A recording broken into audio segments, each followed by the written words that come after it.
Family, स्वागत आहे तुमचं नवीन व्हिडिओमध्ये। तर हॅलो फॅमिली, मी Pooja lifestyle and working blog YouTube चॅनलमध्ये तुमचं पुन्हा एकदा खूप खूप स्वागत आहे।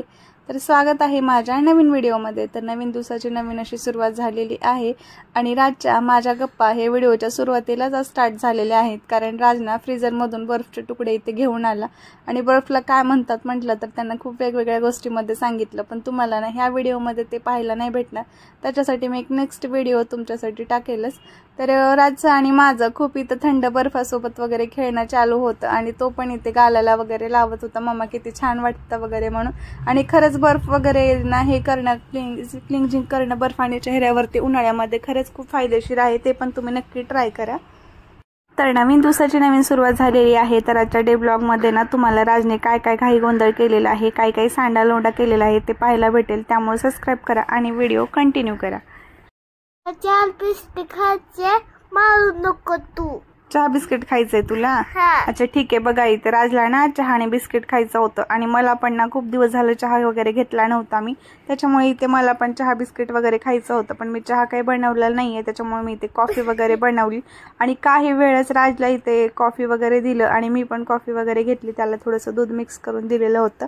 त्याच्यासाठी मी डार्क कॉफी वगैरे असं काही नाही बनवत, तर नॉर्मली त्याला फक्त रंग काहीतरी दिसावा म्हणून त्यासाठी मी थोडंसं कॉफी ॲड केलेली आहे। तर बघू शकतो काही वेळा तिकडे गेलेली होती तर राजने किती घाण करून टाकलेलं आहे, सगळं इथं सांडा लोंडा वगैरे करून टाकलेला आहे। अर्धा कप तर खाली कॉफी सांडून टाकलेली आहे आणि अर्धा पोटामध्ये नंतर म्हणतोय मम्मा मी तुझ्या हाताची किस करतो, तुझा लाड करतो, प्लीज मला मारू नको मम्मा प्लीज। तर त्याच्यामुळे मला खूप लाड आला त्याच्यावरती आणि मी त्याला काही मारलं नाहीये। तर असं झालं आमच्या सांडा लावून आणि त्यानंतर मी सगळं काही काम वगैरे इकडे आवरून घेतलेले आहे आणि आज होतं आम्ही दोघं पण घरी। तर आज मला पण खूप दिवसांनी खिचडी आणि पापड खायचं होतं आणि राजला पण विचारलं मी तुला काय खायचंय म्हणून। काय खायचं राज? पापड खिचली। राजला पण पापड आणि खिचडी खायची होती आणि मला पण तेच पाहिजे होतं, म्हटलं दोघांची पण तेच खायची इच्छा आहे तर तेच करावं। पण नंतर पण राज इथे रुसला की म्हटलं मम्मा मला खिचली म्हणजे दुसरी खिचली खायची होती, हे नाही खायची होती। मग मी थोडंसं रागवलं तुला कशी पाहिजे होती, तर नंतर बोलला हा मम्मा हेच खायचं होतं। मग मी ते राजसाठी आणि माझ्यासाठी दोघांसाठी आम्ही घेतलो। काय हे जोरात बोल ना, काय बनवायला सांगितलं होतं तुम्हाला? खिचडी। खिचडी आणखी पापड। आवडतात तुला पापड? पण घे बरं चल ये। अगोदर पापड खायचं का जेवण करायचं? त्याला फक्त निमित्त होतं खिचडीचं, त्याला पापड वगैरे पाहिजे होतं। आता ते पापड भेटले, आता ते काय जेवण करणार नाही, पण मी जेवण करणार आहे माझ्या आवडीची खिचडी। मला अशी साधी खिचडी खूप आवडते, तर मी जेवण वगैरे करून घेते। राजला पापडच खाऊ द्या, आपण बाहेर जाते आणि हे झाल्यानंतर आपण फ्रूट पण खायचं। छान थंड खूप छान छान असं फ्रूट आहे फ्रीज मध्ये, मी एकटीच खाणार आहे, मी राजला देणारच नाहीये। ओके आपण एकटेच खाऊयात, त्यानं जेवण केलं तर देणार, त्याला द्यायचंच नाही आपण राजला। जेवण करशील ना राज? का रडायलास? मी फ्रूट देणार म्हणले ना, फ्रूट पण देणार आहे, मग करतोस ना जेवण? जेवण करतोस ना? लाला बाल बाल लाला माझे बाल। चला आपण जेवण करून घेऊयात आणि नंतर फ्रूट खायचे आपल्याला, कारण ऊन लागायला खूप आणि उन्हाळ्यामध्ये दररोज दुपारी आम्हाला फ्रूट लागतात, थंड काहीतरी लागतं, दही ताक किंवा फ्रूट वगैरे। तर आता जेवण झालंच आम्ही फ्रूट खाणार आहोत, है ना राज? रडून घ्या अगोदर, मी जेवण करून घेते। तर इकडे माझं जेवण वगैरे झालं आणि आज खूप सारे कपडे वगैरे धुवायचे होते, ते पण होतं आणि थोडेसे भांडे वगैरे आवरायचे होते ना, ते पण मी इथे आवरून घेतलेली आहे, कारण घरी असलं ना मला खूप सगळं काम एकदाच करून ठेवावं वाटतं, जेणेकरून आपण डेली जातो येतो ना आपल्या वर्किंगसाठी बाहेर, तर म्हणजे घरामध्ये पटकन आपल्याला कामं आवरता येतात आणि जे काही साहित्य पाहिजे ना ते टायमिंगवरती भेटतं त्याच्यामुळे आणि जागेवर असतं, त्यामुळे मी जेव्हा घरात असते ना ते मला इझी पडण्यासाठी हे मी पटकन करून घेत असते।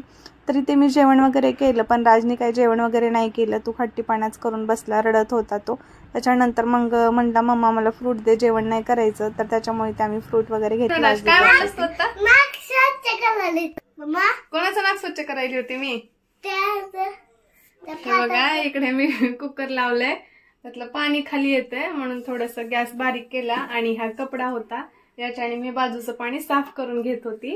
म्हणजे असं पाणी येतं ना कुकरच्या तिथून, म्हणजे थोडंसं खराब झालंय त्याच्यामुळे थोडंसं पाणी येतं तिथून आणि मी ते पाणी साफ करून घेत होती. तर राज काय बोलतोय बघा. राज काय करत होती रे मी आता त्या कपड्याने?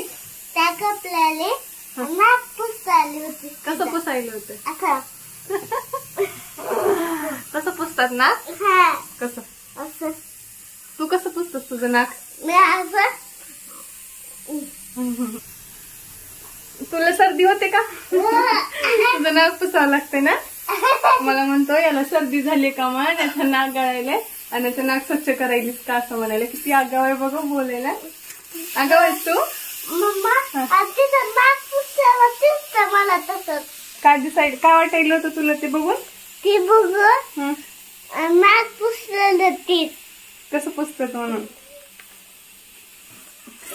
काय वाटायला होतं? बोल ना आता बोलायला होतं तसं बोल ना. नाक पुसलेलं तसं पुसतात का मग नाक? हा. कोण बोललं? असं काढून बोल. हा बोल. कसं पुसतात?